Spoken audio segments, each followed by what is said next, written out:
welcome to my weekly podcast in video format. Some people call them a vodcast, but I'm not keen on that word, especially because it makes me think of vodka, and I'm not keen on vodka. Anyway, this podcast is brought to you from me, but it's actually from you. Yes, they are your questions, and I'm here to answer as many as I can in the short space of time that we have. So, is there a reason why I decided to create a video rather than just audio? The answer is yes. Well, the first thing is that YouTube is now the second biggest search engine, therefore I'll get much better exposure. I'm going to upload these to iTunes as well, so that's fantastic. A good percentage of my audience is visual, and pictures tell 1,000 words, so it's important to make sure that I'm ticking that box as well. But most importantly, it's also a fantastic way of showcasing my audience, and that's you. The people that are leaving me questions on my website and on Facebook will also be showcased each week. That means that I take a look at your website and your social media presence, and I will then choose one business to be part of my weekly podcast. So I ask you to help me make my podcast more practical and relevant to you. Simply leave me a voicemail by visiting my website or my Facebook page and just click on where it says have a question, or if it says leave a voicemail. So let's crack on with this week's question, which comes from Stuart Warwick of iGrow Businesses. Hello Julia and the team, this is Stuart Warwick from iGrow. That's igrowbusinesses.co.uk. I have many clients that we're working with strategy on, and marketing is clearly one of those aspects of strategy that comes up all the time. And within that, social media. And with the huge range of tools and platforms out there, I'm wondering if you can shed some light on which tool perhaps suits which goal that you might have within reaching an audience and influencing them, from LinkedIn to Pinterest to Twitter, etc. So be fantastic if you could answer that question.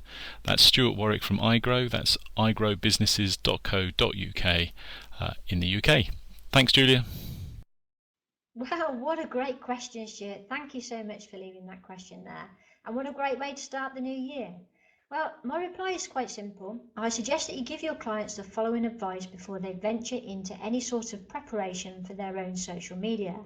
I've had a look on your website, that's the iGrow Businesses website, and you use this phrase constantly throughout your site, and it's very, very apt for today. And you say, without a plan, you plan to fail. This is also so true for social media. It's all in the planning. Okay, so the first part of the planning is to just choose perhaps one or two platforms to start with and work from there. One of the biggest mistakes most people make is that they try and do everything all at once. Remember, plan and then build. The second one is to concentrate your efforts on where your target market is actually talking. There's no point in being somewhere where your audience isn't. So say for example, if you're in the business of perhaps manufacturing an engineering component, then talking on an engineering forum is a much better time spent than posting on Facebook. And above all, remember that quality of content is much better than quantity. I'm now going to quickly take you through the top 5 social media platforms or social networking platforms and explain their markets in brief. So we're going to start with the number 1 social networking site, and that is Facebook. So this is the top site. Yes, it's the most popular, but is it for your market? That's the thing that you need to ask. So for me, Facebook is like your business casual. That's what I say, mainly because it's the most sociable social networking site that we have. So there's certain things that you can say on Facebook that you probably wouldn't say on things like LinkedIn or eAcademy. It's primarily for the business to consumer market, but that really is changing. There is a real business to business market on Facebook as well at the moment, and I don't think that's going to change. It's ideal for any visual companies, and so if you are running something like perhaps a website company or graphic design agency, or you're a public figure, if you have a really strong brand and a loyal customer base, then Facebook is definitely where you need to be. And Facebook can be extremely powerful for any company if promoted in the right way. So let's have a look at Twitter. Twitter is the second biggest social networking site, straight after Facebook. And I describe Twitter as your business happy hour. Yes, Twitter is a bit like being down the pub, and it's the fastest platform going out there. The good thing about it is, though, it really is for both business to business and business to consumer markets. So if you're in business, then yes, definitely be on Twitter.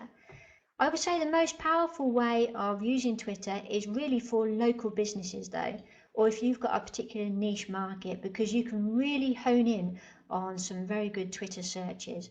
So if I was advising my clients, I would say if you're a local business or if you have a specific market, definitely be on Twitter. And believe it or not, Pinterest is now the third biggest social networking site. So how do I describe Pinterest? Pinterest is a bit like your business cocktail party. So, you've still got the posh dress on and you're still talking business, but you can get away with having a few glasses of wine, if you know what I mean, down at Pinterest.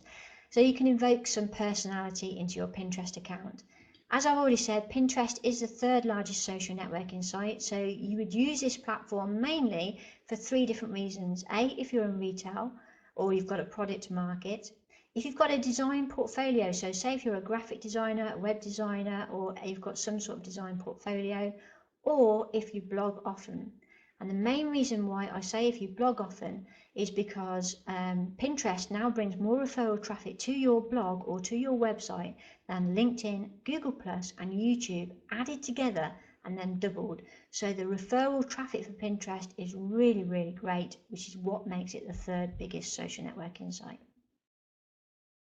Coming in at number 4 is LinkedIn. LinkedIn is very much your business to business market. It's ideal for recruitment agencies. If you're in recruitment and if you haven't got a presence on LinkedIn, then you are seriously missing a trick. But it's mainly for the professional market. And LinkedIn is what I call your business suit.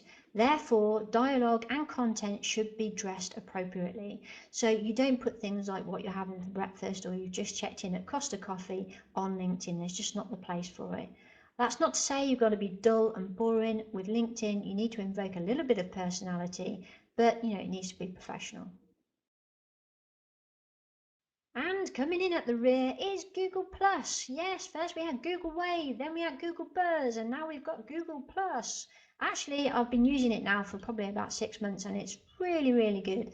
So Google Plus is what I describe as your evening dinner party. What do I mean by evening dinner party? Well, that probably means that there's not that many people sitting around the table like there is on Facebook and there is on Twitter. But at the end of the day, Google index everything on Google Plus first before they do any other social networking site.